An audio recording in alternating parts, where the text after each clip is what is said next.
Yeah, let's get this party started, guys. In the bottom right spawn position, we've got our red Terran player. Has done very, very well in the first game. How is she going to do in our second match? Will she be able to go 2-0? It is Moomin.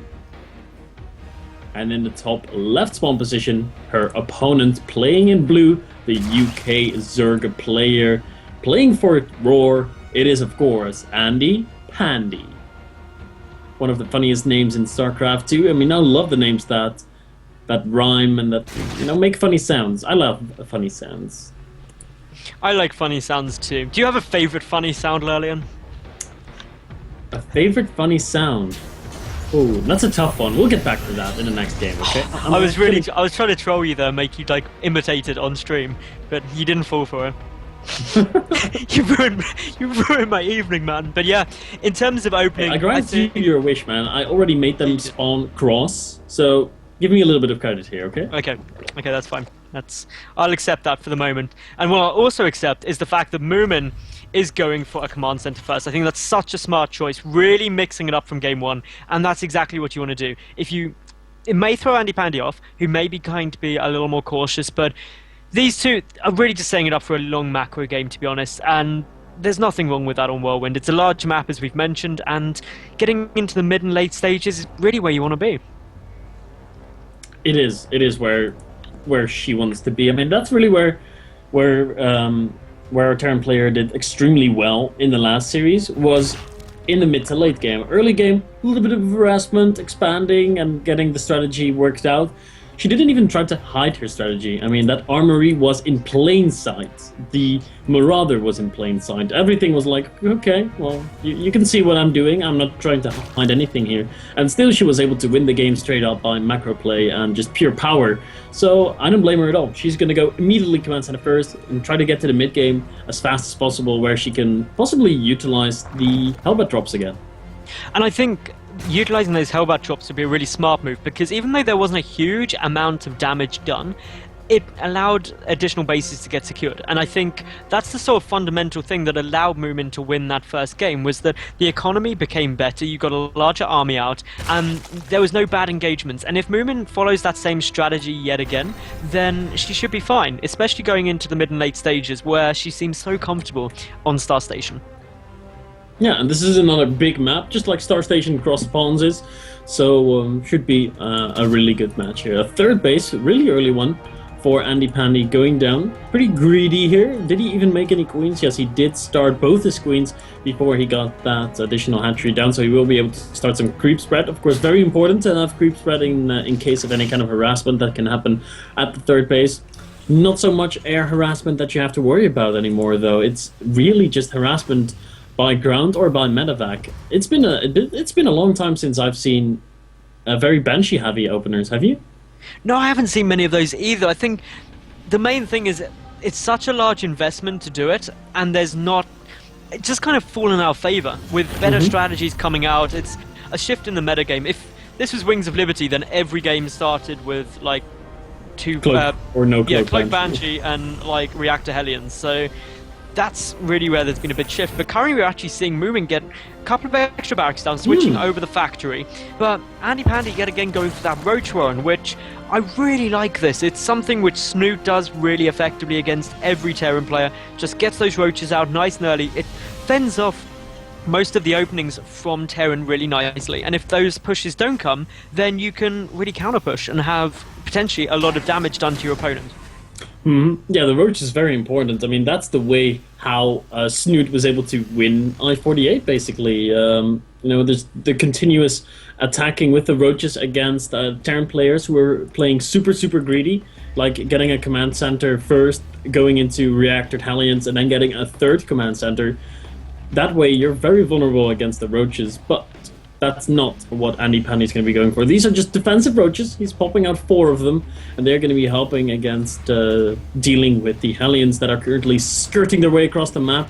It will be a while before they get to the Zerg base, and of course the Zergling sees him coming. So, once you know this is coming, it's pretty easy to defend it, really. You just make sure that you get a few roaches out, which obviously check, that's done. The double evolution chamber narrowing the entrance into the natural, really smart move. And once you're doing that, you really don't take much damage from this. The roaches, the only thing they've got to be careful of is not overcommitting, because the Hellions could just run through them. So a couple of drones at the third, getting sacrificed. Nice little chuck down of a spore cooler there. Really smart move. Yeah, there was 4 workers lost at the cost of 2 Hellions, so about even, I'd say. Definitely not the... Oh, a bit of a miscontrol there on the Hellions, as one of them does die off. So 3 Hellions for 4 drones, which is pretty much an even trade. I was going to go on about how 2 Hellions for 4 workers is an all-right trade for the Terran, but then he lost another one, so I'm just going to stop talking. Now, AndyPandy did send an Overlord through, sacrificed it into the main base, saw pretty much everything the Moomin was doing. Yet again, AndyPandy getting the 1-1 upgrades. Difference being, though, getting the +1 melee rather than missile attacks. So not going to be going Roach Hydra again. Could actually be going into a Mutalisk style, which I would have no problems with at all on this map. There's quite a lot of dead space around the bases you can utilize. It's a large map, so having that very mobile force can be very effective. Also shuts down the medevac drops, which caused AndyPandy a bit of problems in game 1. So altogether, a nice little adjustment. Yeah, talking about medevacs, the first ones have just now hit the field, and that is usually a timing that Terran players love to hit. And guess what? Moomin is going to be moving out across the map. About 40 seconds left on infantry weapons level 1, so by the time she gets over to the third base or the natural, that upgrade should be finished up. We see a Hellion is trying to contain the creep spread a little bit, because once again, creep spread is looking alright. AndyPandy is on top of that, has a dedicated queen spreading that creep, but I don't think he caught a glimpse of the army moving across the map just yet. So he's a little bit in the dark, has a few Zerglings and Roaches on the field. Might need a few more. Zergling speed has only just got started, Lurlian. Wow, that's late. That is really late. There's no reason you wouldn't start that other than a mistake at this point, which is very unfortunate for AndyPandy. It's going to make a defense a lot harder. And also the Spire also coming down, the Baneling Nest not quite done. So this is a really nice timing out of Moomin, who's just waiting for combat shields, got +1 already. And how many times do we see this? The kind of 2 medevac push in with +1 combat shield and stiff. Oh, he already pulled all the drones and he is ready to give up that base. AndyPandy knows he cannot hold that. He doesn't have Roach speed, he doesn't have Zergling speed, he didn't have Banelings yet on the field, but now he's morphing them in. That was really funny. Oh, actually he's going to go into the main base. What a brilliant decision. AndyPandy's going to be completely caught off guard by this, and he might end up losing the Baneling Nest. The Baneling Nest definitely going to go down here. Really nice death drop into the main base. We see that the Baneling's just trying to get a nice angle, but with no speed on the Zerglings, there's no way to really stop this force. A handful of units getting dropped down, just clearing out a few of the Banelings for now pulling back, cleaning out that third base. Yet again, Moomin, she's done a huge amount of economic damage while securing her own third, equal on workers, but with the mule advantage. And that just means that economically, great position, tech-wise, not too bad. And did she see the Spire? That is the one thing that I'm not certain of. I don't believe she has, no. So that could really be beneficial for AndyPandy. It could be. There's no missile turrets, and of course a lot of Banelings and Roaches were shown. So I think Moomin at this point is not suspecting the Mutalisk to come out already, or at all. Because she saw so many Roaches, so many Banelings, she's gonna be like, okay, well there's definitely something happening with all that gas. He was getting a Baneling speed on the Baneling Nest, so Mutas are probably a few minutes out yet, so I don't quite need to get my missile turrets yet, but she really needs them because the Mutas are now going to be flying towards the main base as the Zerglings are flooding in to probably create a bit of a distraction. Yeah, the Zerglings are literally that. Distraction, pulling all of the Marines forward as the Mutalisks come into the main, and with no missile turrets down, this is going to do quite a large amount of damage. Needs to pull the SCVs very quickly, and this is the sort of counter push that AndyPandy really did need, but as we see, just a handful of Marines are in the main base. They need to get focused down, and that's done very nicely. Moomin's army so far out of position, just chasing down the Zergling force, and just pushing across the map, ignoring the Mutalisks, wrecking the main.